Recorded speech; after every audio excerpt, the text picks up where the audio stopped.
Guys, so after making some predictions for UFC 299, um, I'll talk to you guys about the Lakers. Hence, the Lakers in my cap here. Lakers are doing all right. They are trying to fight for a spot in the top 6 to try to avoid the play-in tournament where number 7 plays number 8 and number 9 plays number 10. The winner of 9 versus 10 will be playing the loser of 7 versus 8 for the 8th playoff seed, while the winner of 7 versus 8 will win the number 7 seed. Right now, the Lakers are kind of in that play-in bracket right now. They are playing like a whole bunch of like playoff teams, or basically teams in the top 10 of the Western Conference and some teams in the Eastern Conference. Really good teams. And right now, Lakers are dealing with LeBron James with some injuries.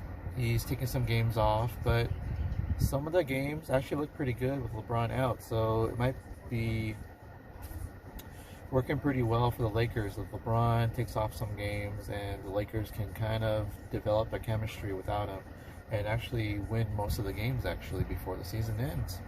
So who knows, the Lakers might actually try to climb up to number 6, but right now they're trying to find some spots between numbers 10, 9, 8, and 7. Personally, I would rather not have the Lakers play in the 7, 8, 9, 10 slot, but the Lakers just did beat the Milwaukee Bucks, so that was pretty impressive without LeBron. And they did have that comeback victory against the Clippers sometime last week. And then in that whole time, the Lakers did manage to lose to the Sacramento Kings, who are kind of in the midst of the playoff chase.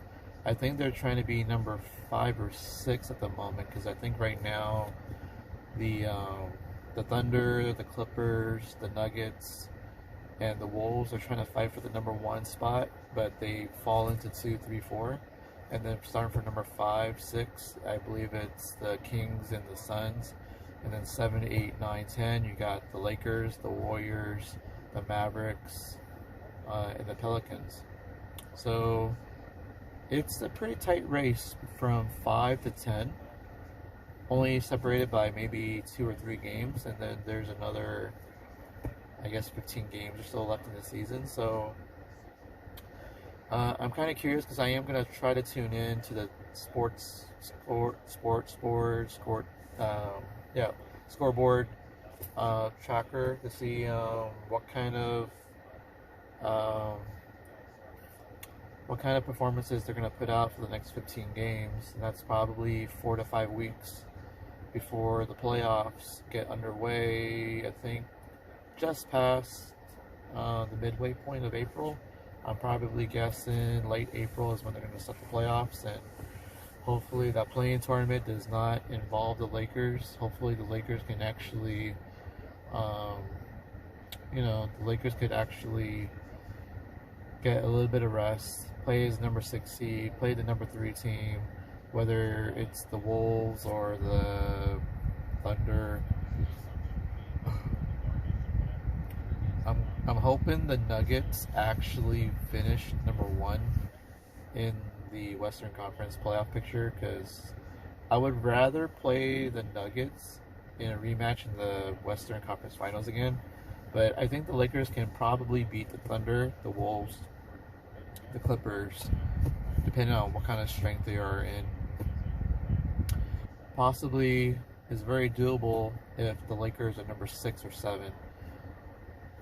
If the Lakers are number 8, I don't think they would want to face the Nuggets in the first round. I would rather have them face the Nuggets when it's the third round, which is the Western Conference Finals. So let's see what happens with that. On the other side, right now the Celtics are pretty much got a firm handle on being number 1. Now they just gotta make sure they make it to the finals. But their only competition right now, I believe, is just the Milwaukee Bucks, who do look pretty good and trying to get to number two ahead of the Cleveland Cavaliers, who did lose um, Donovan Mitchell. So that might affect the way that they're going to play the rest of the season, and they might slide from number two down to number three.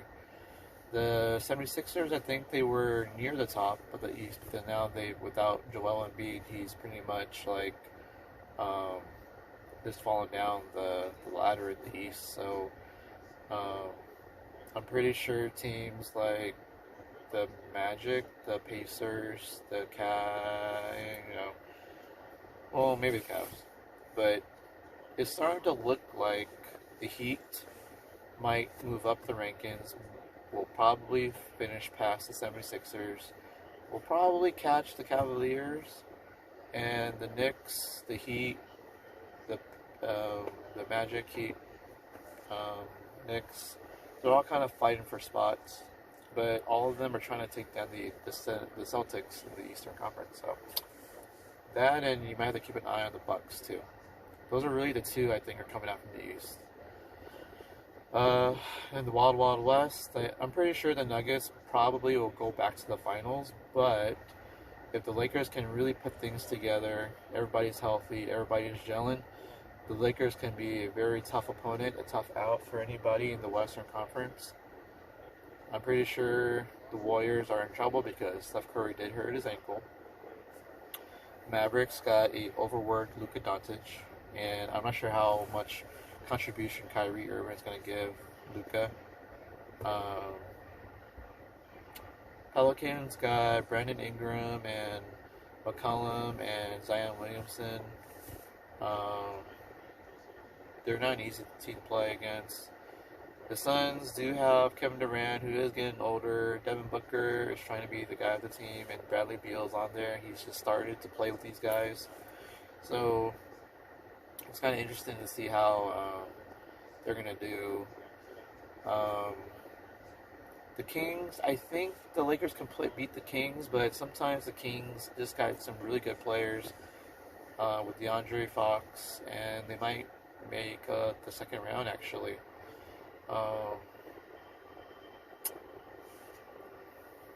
The Thunder, I think the Lakers can match up with the Thunder pretty well, even though they got Chet Holmgren and what was his name, Silas Gil Alexander, I think his name is.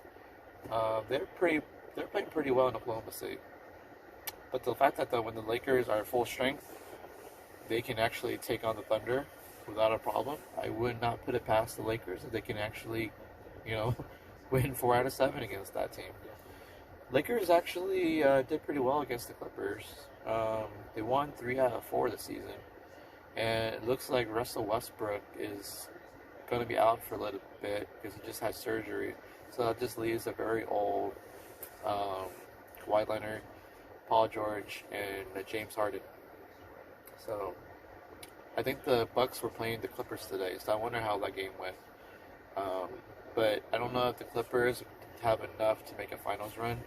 They might fall short this season.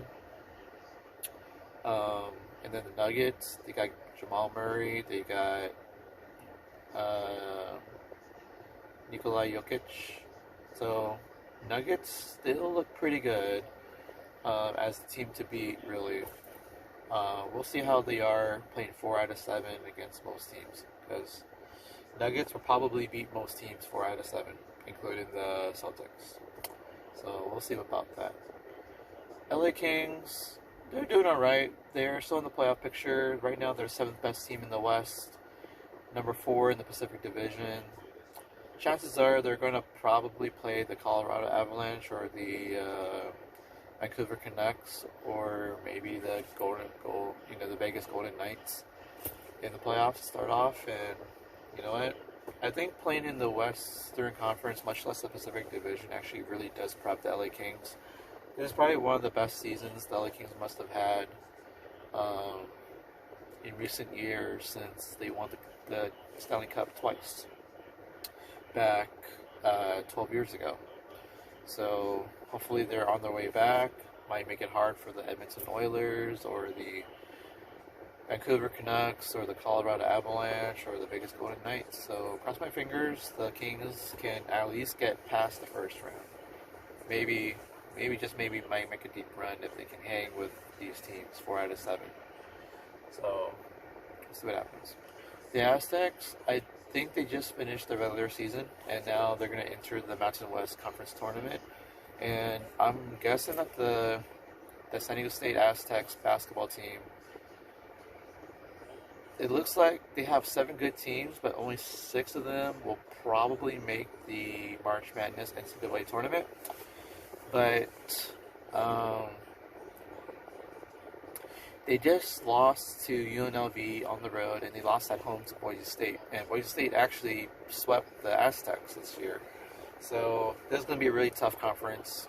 It's going to be a very tough conference tournament. You're going to have to play essentially 3 days in a row to try to become the last team standing in the Mountain West Conference tournament. And it will put whoever wins the Mountain West tournament in a good position. The Aztecs are actually trying to go for the number 4 seed, but after a couple of losses, that is no longer really the case anymore. I'm probably guessing that the Aztecs will probably fall between 5 and 6, no matter what happens in the tournament. So, but honestly, if they are the number 5 seed or 6 seed, I mean, you got to do what you got to do. Neutral court might actually work out pretty well for the Aztecs because it worked out well for them last season because they went to the finals against Connecticut. Even though they lost to Connecticut 76-59 in the NCAA basketball championship. So I would say by playing these teams in the Mountain West, which has gone a lot better this year than last year, that will prep the Aztecs for the big tournament, or the Mountain West tournament and the NCAA basketball tournament. So I would say get those losses out of the way. Now that you flip the script and now you're switching over to 2 tournaments, you now have to play, and you got to play your best ball pretty much the rest of the way now. So hopefully the Aztecs will do pretty well. I'm probably going to take some time out of my schedule to kind of figure out what time the game is and see, watch that game very closely. Hopefully they do pretty well. I believe they will. I believe they will win. I believe they will win. I believe that we will win. I believe that we will win. Anywho. Oh yeah, so let's transition here. I did go to a bunch of comedy shows the last week. I did go to this one place called the Turquoise Europa Cafe in Pacific Beach. It's hosted and produced by comic Ellis Lynn, great comic. I got to see her perform. She did alright. She has a lot of Tom Cruise jokes. Crowd liked her. I would say she was an 8 out of 10 for her comedy. Then we have Chuck Foster. Old guy, funny guy though. It's not been too long for him to do comedy recently. He's kind of funny. He has some good jokes. Crowd liked him a little bit. I could tell from the crowd turnout. I would say he was a 7.8 out of 10. Then next up we have Audrey Hebert, who's basically the queen of roasting in San Diego, apparently. And she likes to make note of all the portraits behind her. It has like all these women painted in the painting, and then Audrey just kind of used that as part of her improv, saying that basically, you know, this is her when she goes grocery shopping, this is her when she's trying to think of something, this is her when she's tired from work or something. Everybody's laughing, and then she made some jokes about the ambulance and her family and some other stuff about dating and stuff. So yeah, um, she was really funny. Crowd liked her a lot. She was an 8.5 out of 10. Um, there were some more comics on the show. There was a Kyle Dean, Tommy Lacerda, Pamela Waldrop. I believe there was a Carla Amador, Mimi Harris, Josiah Moreno. Um, I wanted to see them, but I had an unfortunate incident at that comedy show. The host, Ellis, was telling me that she got an alert on her phone that, and she had to ask anybody, does anyone own a blue Hyundai? And then I said, yeah. And then you might want to check your car. And then my first thought was that I parked illegally, and then they were wanting to tow my car, but they want to give me a chance to move my car. But unfortunately, when I went outside as the only person, 10 cops were outside waiting for me. And apparently something else was going on, and apparently there was an accident involved in my parked car. So apparently I got hit by a DUI driver, drunk driver. He was on probation, and I might find out he might not have insurance, guys. Yay for me. Anywho, so yeah, that caused me to not be able to watch the rest of the show, so I can't really talk about much about the rest of the show. Next show I went to was the March Madness comedy tournament held at the Mic Drop. The fans and Casey, the Mic Drop owner, gets to vote on who gets to advance to the moves on into the comedy tournament, hence March Madness. Two comics are going to be paired up against each other, and then the fans and Casey will vote who wins.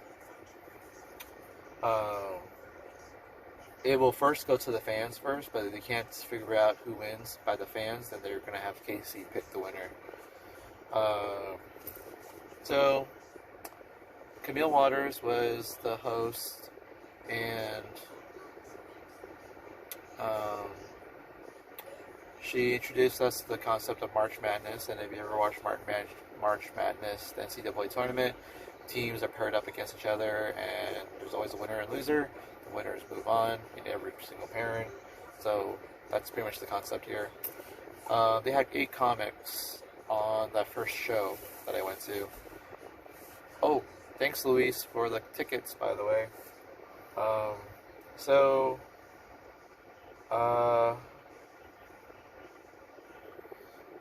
So the first 8 comics that went up, we got Corey Ryan. We also have Taylor Great.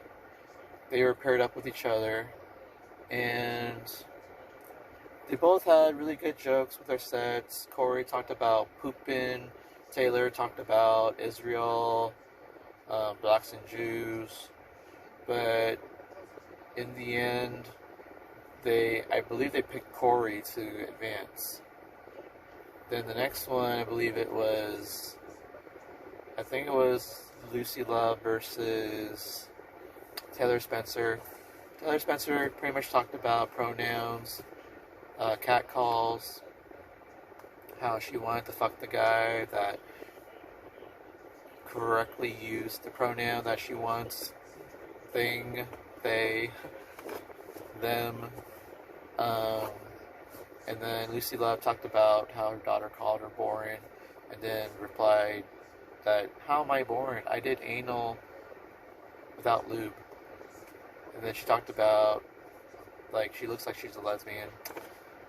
So, even with that, it was pretty close between the two of them, actually. Lucy Love was picked as the winner, but I think Lucy Love probably just did slightly better than Taylor Spencer.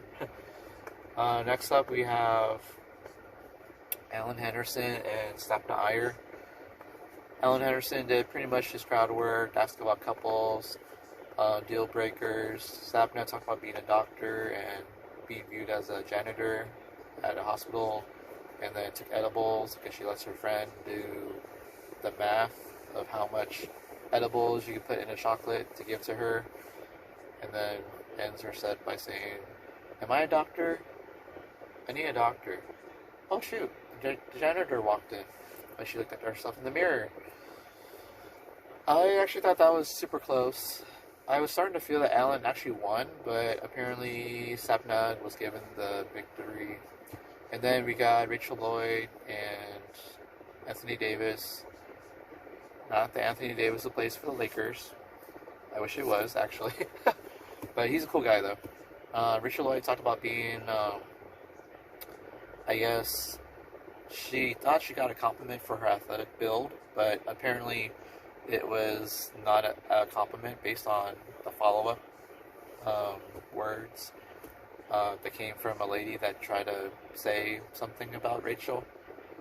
And she talks about like how Rachel has that build where she can only shop in the athletic, and the only people who shop in the athletic section of Target is like linebackers and stuff. But then like Rachel asked the crowd, who here shops at Target? And then a lot of people raised their hand and says, of course, the tens raised their hand. They shopped at Target. And then Anthony Davis talked about January 6th, talked about being mistaken for Anthony Davis for the Lakers. And then he just talked about a lot of things, and he got a lot of great laughs. And he actually was the funniest comic in the whole entire room, actually. So he was picked as the winner over Rachel Lloyd. So I think Corey, Lucy, Sapna, and Anthony Davis, they were all picked to go on to the next round. So that was pretty cool. Cool concept. I know for sure that the final is April 13th. I plan to go to the finals to watch that final. It's at 10 o'clock in the Gold Room at the mic drop, so I plan to go to that. So should be a lot of fun. I did go to a roast battle show in La Jolla Comedy Store March 6th. That was a lot of fun. So the guys who run it, you got your Pat Barker, Brian Moses, and your host Gordon Downs. And then you have the general manager of the Comedy Store, Mike Vinn. They were pretty much the judges, and Gordon was not the judge, but he was the host. But they had a guest judge. It was Connor McSpadden. He actually did some stand-up along with Pat Barker, Brian Moses, and Mike Vinn. So,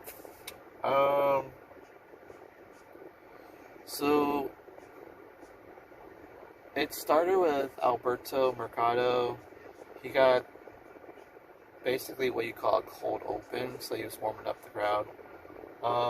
He did alright. He had some fun stuff to talk about, but I thought the crowd was kind of chill for his thing, so he was like maybe 8 out of 10. Next person that went up, I believe it was Connor McSpadden. He talked about a lot of dark comedy. I think he talked about his childhood growing up, the bad luck he's had in his life,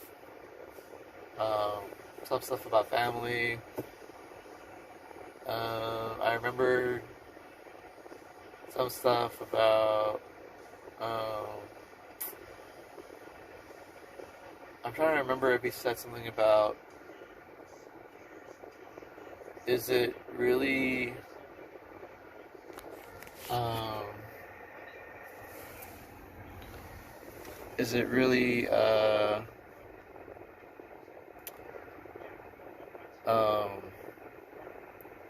like, could you really roofie each other if nothing really happens because you roofied each other? Something like that. But I could tell the crowd wasn't really into a set, so I think he was more of a 7 out of 10. Mike Vinn has some good stuff, talking about being a stepdad. He was pretty funny. I would say he was about an 8.4 out of 10. Brian Moses, pretty funny, trying to figure out the mood of the crowd on the left side of the room and the right side of the crowd. Right side of the crowd, left side of the crowd. I would say he was An 8.5 out of 10. Pat Barker talk about autism. Where is this kid on the spectrum? About either being a guy who could compose music or just play with trains. Um, I would say Pat Barker was pretty much 8.5 out of 10. Did pretty well with the crowd. Um,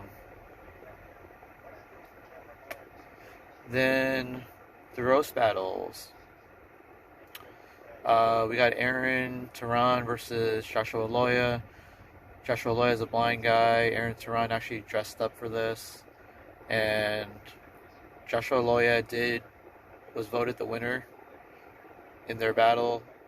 They did pretty well. I actually liked it a lot. I would say their battle was probably 8.5 out of 10. Then the next one we have is um, Mimi Harris versus Michael Red. That one was kind of chill. The crowd wasn't behind it too much, but Mimi was voted the winner. Um, that was probably a 7.5 out of 10. Um, we have Connor Costello versus Raul Zambrano. That one was pretty fun. They were going back at each other left and right. They were voted Connor Costello as the winner. That was probably 8.6 out of 10. They were actually asked to go up along with Joshua Loya to the Hollywood Comedy Store for the roast battle up in Hollywood. Yay! Then we also have Dave Callens versus Sarah Lee Steiner. That one was pretty fun. Crowd was kind of into it. They both kind of ripped into each other. They were probably an 8.5 out of 10.